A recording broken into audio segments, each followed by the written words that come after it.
In this video, I'm going to show you how to change the battery on Cadillac keys. You see there's the Cadillac logo. This key is for my 2011 Cadillac SRX, but any Cadillac key similar in this era should be the same.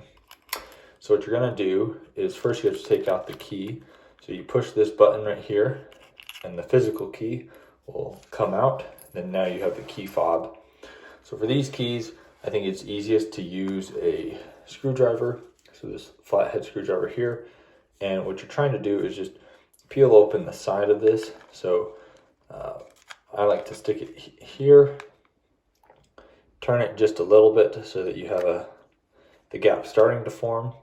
Then you can stick your screwdriver in there and then just turn and kind of slide it in, turn it again, and then it'll open up just like so.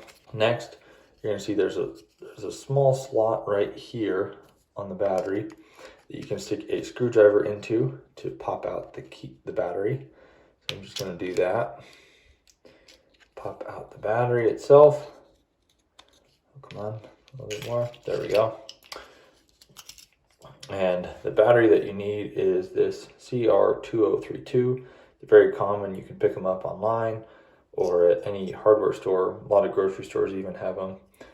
You see the plus sign, positive, is down. So put this one face down like that. Then take the other top half of the key back again.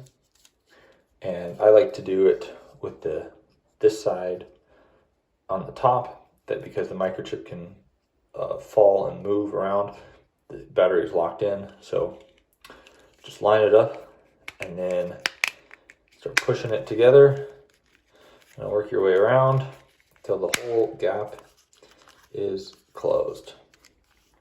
And once you have that, you can take your physical key, put it back in, just like that, you're set. Thanks for watching.